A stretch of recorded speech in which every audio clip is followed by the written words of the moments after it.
Keean Bexte for Rebel News at the co-op in Carseland, yet again, where the blockade is still up and running despite an injunction being handed down in favor of the co-op more than 29 hours ago. I'm here today with a conservative politician in Alberta. His name is Jason Wilson. He was recently a part of a media buzz when he passed a motion unanimously in Wheatland County calling on the province of Alberta to start looking at Alberta First policies. That means separating our pension plans and creating a police force. Jason Wilson is here today calling on the government to create a provincial police force, given the RCMP inaction here in Carseland.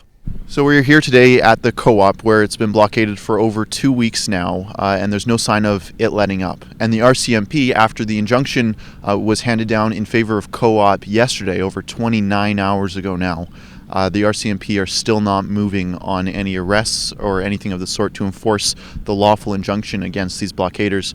How does it make you feel as a rural resident, first off, and as an Albertan, where the RCMP just aren't listening to our needs? It's really frustrating, especially as a ag producer. I mean, they say they're not attacking ag producers or the users of this, but if you stop the flow of fuel, eventually it's going to hit those people. And it's just frustrating that the RCMP aren't working with Albertans to push through and finish getting rid of these protesters like the court injunction said. I mean, we're really starting to see who the RCMP are working for. I mean, it's time for Albertans and the provincial government to really look at provincial policing, the contract itself, the provincial review of the policing model, and perhaps even a provincial police force or regional police force. So here in Wheatland, technically it would be within your constitutional authority to create your own police force. Calgary does it, the municipality of Calgary, Edmonton, they do it, but nobody in Calgary and Edmonton has ever had to deal with the RCMP, and they don't know, really, they don't understand. I don't even understand who the RCMP report to. The RCMP told me yesterday they reported to the Justice Department in Edmonton, and then the Justice Department said that that was not the case. Nobody knows who these people report to. They say it's K Division and then K Division to who? It looks like it's Justin Trudeau at this point. Do you think that Justin Trudeau should be calling out these protesters and standing up against them, and why do you think he won't? I think we've seen over his number of actions the last 4 years and probably another 4 years that he's attacking all aspects of the oil and gas industry, not only the consumers here at Co-op, but I mean even withholding the decision on the tech mine this February. I mean, he's attacking all aspects of that industry, and it's starting to hit home for a lot of people, and they're not being able to make a living anymore.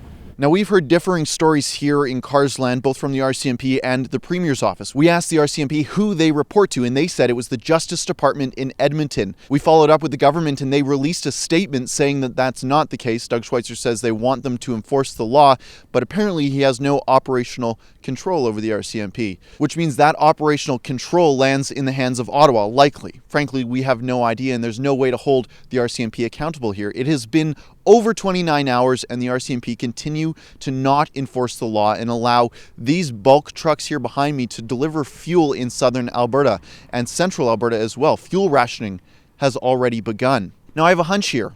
I think that the RCMP are rewarding Unifor. Now, you might ask me how that is. Well, we know that Unifor, the media wing of Unifor, Global News, etc., throughout the federal election, fought tooth and nail against Andrew Scheer's election chances.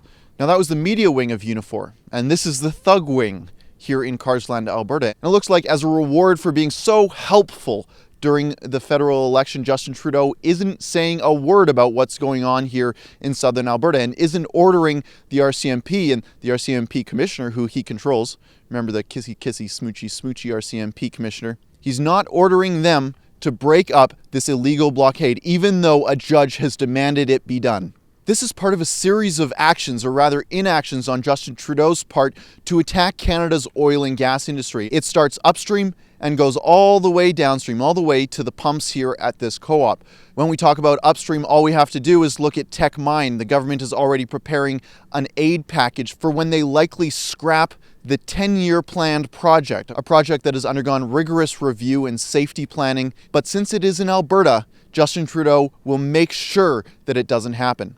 Same thing here, downstream at these pumps. Justin Trudeau will make sure that we can't have access to the fuel products that farmers, truckers, and small businesses desperately need. As of right now, it looks like Jason Wilson is right.